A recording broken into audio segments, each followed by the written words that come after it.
Happy February. We made it through January and here we are. So welcome to Dirt Road Believer. I'm so glad that you're with me.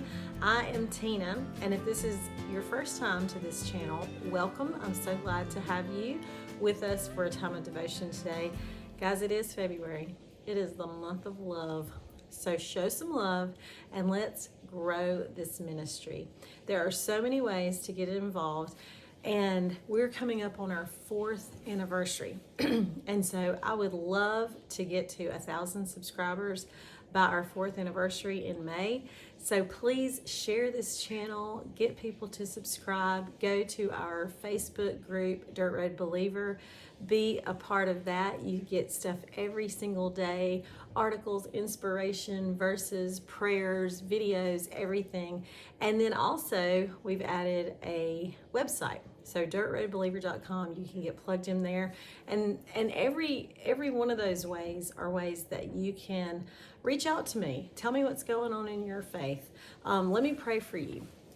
So I would love for you guys to get involved, but let's grow this ministry even more. Today is a very special day because it is my middle son, Max's 16th birthday today.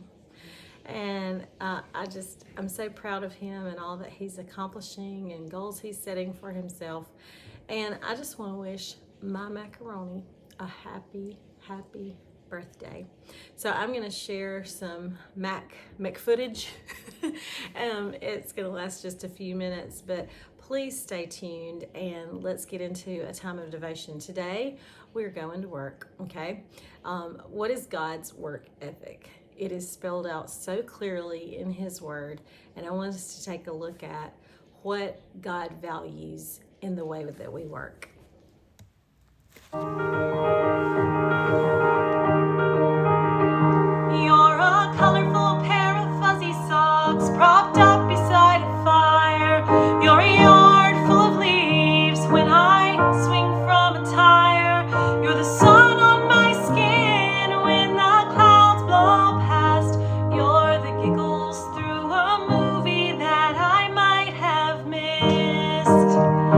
Once in a while, someone comes along as carefree and beautiful as a song. I am thankful God gave me you to love. It's easy because you're breezy and sometimes a little cheesy. Oh, you fit me like a glove.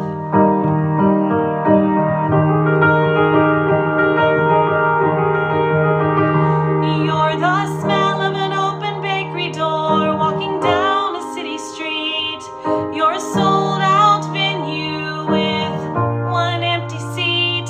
You're a newborn puppy whimpering in my ear. You're the lilt of a poem equal to Shakespeare.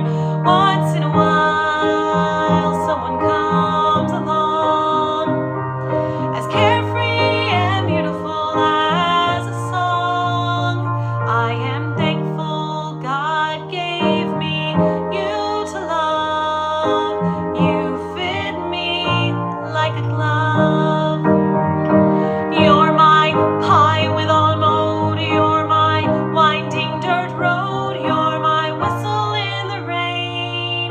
My cocoa with a candy cane. My Saturday on a Monday. My unexpected gift on a gloomy day. Oh, you fit me like a glove.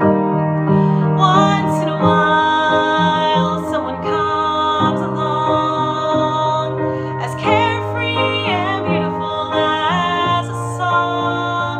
I am thankful God gave me you to love. You fit me like a glove. Oh, you fit me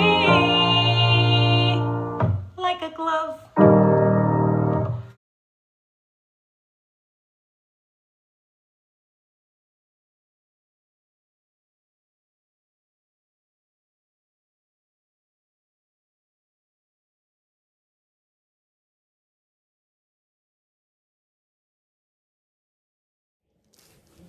That song that you heard along with that video is a song that I wrote for Mac years ago. It's just how I feel about him, how I always feel about him. And happy birthday, Mac. I love you. All right, guys, when you heard about today's theme for our devotion, work, you may have gotten turned off right away. But I want us to plug into what God says about work and how He wants us to view work. So we're going back to the beginning. We're going to Genesis. You know, we are conditioned to kind of how we feel about work. And I feel like as Americans, we have been conditioned to think that let's work and just get it behind us. Let's, I've heard so many people, young people say, I want to be retired by the time I'm 40. Well, what you gonna do then? Hopefully you still gonna work, but just maybe in a charity or something. I don't know. But there's this mentality and this thought process now that we just work as hard as we can, store up for ourselves, and then we can just take it easy street. But I want to show you back in Genesis chapter 2 how closely linked our creation is to working. So in Genesis chapter 2, I'm starting in verse 4. It says, "These are the records of the heavens and the earth concerning their creation. At the time that the Lord God made the earth and the heavens, no shrub of the field had yet grown, and no plant of the field had yet sprouted, for the Lord had not made it rain on the land, and there was no man to work the ground. But mist would come up from the earth and water all the ground. Then the Lord formed man out of the dust of the ground and breathed the breath of life into his nostrils, and the man became a living being. The Lord God planted a garden of Eden in the east, where he placed the man he had formed. The Lord God caused to grow out of the ground every tree pleasing in appearance and good for food, including the tree of life in the middle of the garden, as well as the tree of knowledge of good and evil." So man was created with work in mind. And then in verse 2:15 we read, "The Lord God took the man and placed him in the Garden of Eden to work it and to watch over it." Our creation is so closely tied to the work that we do. And as we go on in Genesis and we get to chapter 4, we see that the line of Cain, verses 17 through 22, this line of descendants is all tied to their occupations. There was a builder of the city, a herdsman, a musician, a tool maker. So these jobs are beginning to be tied to the identity and the character of the person. In Genesis chapter 4, Abel was a shepherd. And then God goes beyond work and he begins to teach about giving out of your work. One of the most important reasons that we work is so that we can give. So this idea that our work is also so important to who we are, but also tied to the kind of person we are and how we give out of that. So let's look at a parable that Jesus gives us in Luke chapter 12. And you're going to kind of see the mentality we have about work today in this. Work hard, retire, enjoy the rest of your life. Then he told them a parable. A rich man's land was very productive. He thought to himself, "What should I do since I don't have anywhere to store my crops? I'll do this," he said. "I'll tear down my barns and I'll build bigger ones and store all my grain and goods there. Then I'll say to myself, you have many goods stored up for many years. Take it easy, eat, drink, and enjoy yourself." But God said to him, "You fool, this very night your life will be demanded of you. And the things you have prepared, whose will they be?" That's how it is with the one who stores up treasure for himself and is not rich towards God.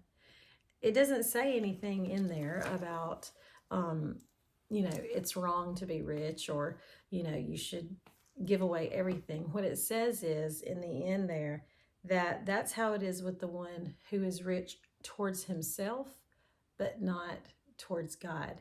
This man's plan was to just store up what he needed for the rest of his life, sit back, take it easy, have a good time, and just live for himself.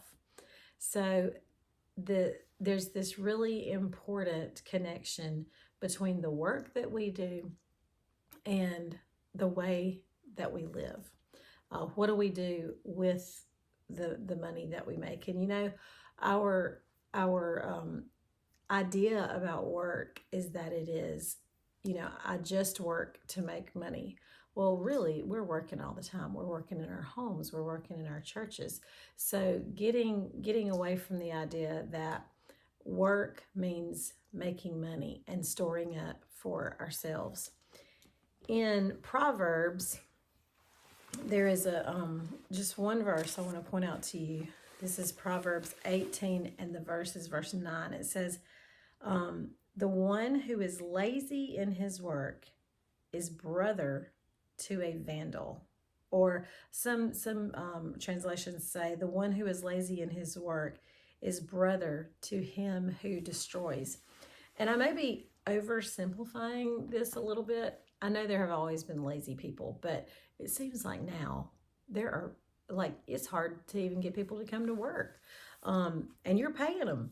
So this verse that says, one who is lazy in his work is brother to, is kin to. In other words, the next step is him who destroys.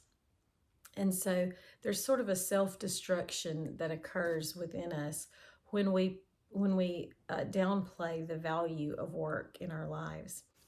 God never said, burn the midnight oil and just work until you drop, kind of the way we approach our work lives. We just work. God built in a day of rest. And I find it interesting that back in Leviticus, he said, if any person does not practice self-denial on this particular day, in other words, if you don't practice this rest that I'm commanding you on the Sabbath, then he calls it self-denial. The people that he was talking to, the Israelites, were so conditioned to this daily life that for them to just not do anything one day of the week was considered self-denial. I was in my Sunday school class we have this extraordinary 98-year-old lady who is a part of my Sunday school class, and she was telling this funny story that her husband, I think he's passed away now, but at one point he had to have surgery, and she was in the hospital with him, and she had bookwork she had to get caught up on. So she took it all, and once she got finished with her bookwork, she said, I always carried a spare toothbrush with me everywhere I went. And once I got through with my bookwork, I took that toothbrush and I went and cleaned the bathroom floor with it. And see, for her to sit there and not do anything, it was self-denial for her. She had to have something to do. Work gives us such sense of purpose and satisfaction and accomplishment. And I'm afraid that some people have just gotten away from feeling that way about work, how much value it adds to us and those around us. The work that we do is contributing not only to our value, but we're able to do things for the people around us. And so looking at work as not a way to make money and save up and then so I don't have to ever work again. I hope I will always be working in some vein. I may not be making money at it, but being able to stay active, stay busy. Speaking of my 98-year-old friend, I had another friend in his 90s. He's passed away now, and he worked at Walmart. I mean, up to the bitter end, he worked at Walmart. He was a greeter. I don't know that they have greeters anymore. I don't see them anymore. But Mr. Hoy was a greeter. And I think he's been on some of my past videos because he was just amazing. But he would always say to me, I was like, Mr. Hoyt, when are you going to retire? Because that's the way I was raised to think is you work your years and then you retire and you sit around the house or do whatever you want to. So, Mr. Hoyt, when are you going to retire?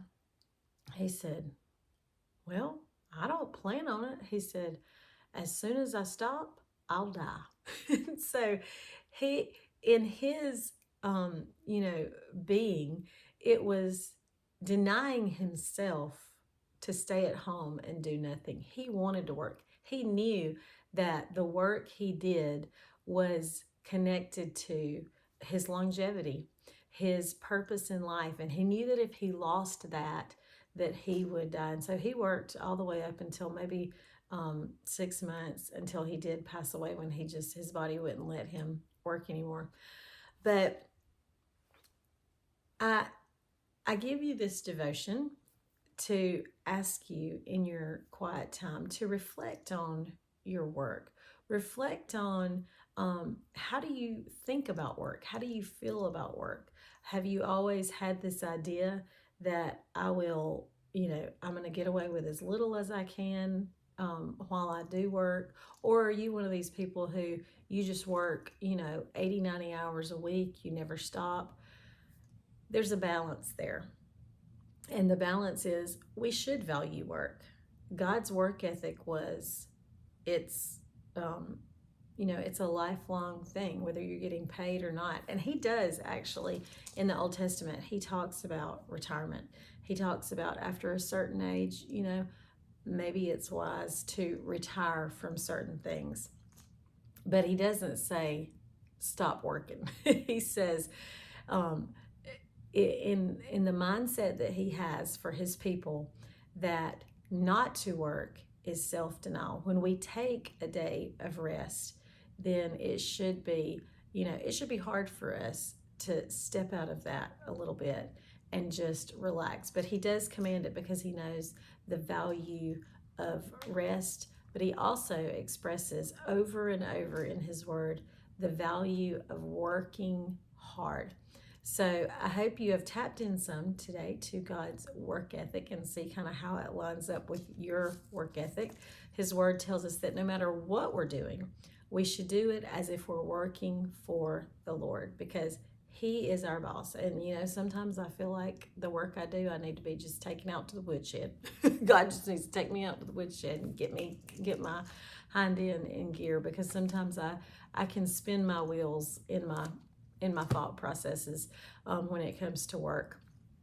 But being a good worker and glorifying God in the work that you do is so important. So guys, hope I've given you some food for thought. Next week, we're going to talk about enough.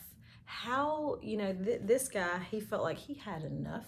The parable that Jesus gave, he had enough. He could sit back and rest on what he had. But I think we as just people in today's society, we feel like we never get enough stuff, enough vacation, enough. And so we're going to be talking about what actually is enough. How do we know when we have enough? So I hope you'll tune in again next week. Don't forget, please subscribe to this channel if you're not already. Share this video with someone who needs to hear it. And let's grow this channel in the month of February. Show some love. Show some love. Guys, have a wonderful day. Happy birthday to my little Mac Muffin. And I will see you again next week. Until then, slow down. Take the dirt road, believer.